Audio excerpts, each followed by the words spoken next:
பார்த்து வருகிறோம்.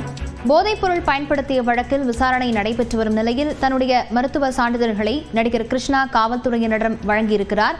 இதுகுறித்த விவரங்களுடன் செய்தியாளர் செல்வசூரியன் இணைந்திருக்கிறார். செல்வசூரியன், தற்போதைய விசாரணை நிலவரம் என்ன?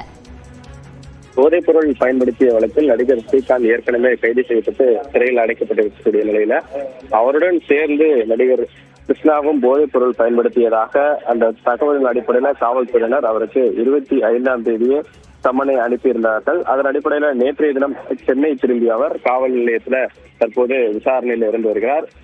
அதன் அடிப்படையில் பார்த்தோம் என்றால் அயல்வழக்கு காவல் நிலையத்தில் விசாரணை இருக்கக்கூடிய கிருஷ்ணா தனது மருத்துவ சான்றிதழை காவல்துறையிடம் ஒப்படைத்துள்ளதாக தகவல் நமக்கு கிடைத்திருக்கிறது. அதன் அடிப்படையில் அவருக்கு இரைப்பை சார்ந்த பிரச்சனைகள் இருப்பதாகவும் அதே போல கடந்த ஒரு ஆண்டாக அவர் எடுத்துக்கொண்ட அந்த மருத்துவ சிகிச்சை குறித்தான தகவல்களையும் அந்த மருத்துவ சிகிச்சை எடுத்துக்கொண்டதற்கான அந்த சான்றிதழ்களையும் காவல்துறையிடம் ஒப்படைத்துள்ளதாக நமக்கு தகவல் கிடைத்திருக்கிறது. லாவண்யா,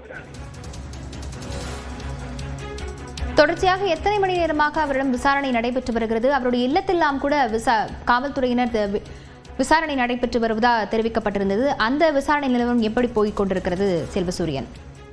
ஏற்கனவே கைது செய்யப்பட்ட ஸ்ரீகாந்த் அவரது இல்லத்தில் அந்த சோதனை என்பது நடைபெற்றது. அதுல 1 கிராம் அந்த போதைப் பொருள் என்பது கிடைக்கப்பட்டது. அந்த போதைப் பொருள் அடிப்படையிலேயே அவர் மீது கூடுதலாக இந்த 3 பிரிவுகளின் கீழ் வழக்கு பதிவு செய்யப்பட்டது. அதே போல கிருஷ்ணாவும் அந்த போதைப் பொருளை பயன்படுத்தியதாக ஒரு குற்றச்சாட்டு இருக்கக்கூடிய நிலையில அவரது இல்லத்திலும் பெற்றநகரில் இருக்கக்கூடிய அவரது இல்லத்திலும் இன்று காவல்துறையினர் கிட்டத்தட்ட ஒரு 2 மணி நேரமாக அந்த போதைப் பொருளை தேடும் பணியில் ஈடுபட்டதாகவும் இறுதியில் அவர் இல்லத்தில் எந்த போதைப் பொருளும் கிடைக்கவில்லை என்கிற தகவல் தான் நமக்கு கிடைத்திருக்கிறது. இந்த போதைப் பொருள் கிடைத்திருந்தால் இந்த விசாரணை என்பது மேலும் தீவிரமடைந்திருக்கக்கூடும்.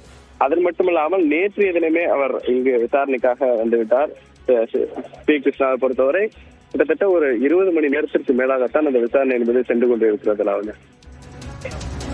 விவரங்களுக்கு நன்றி செல்வசூரியன்.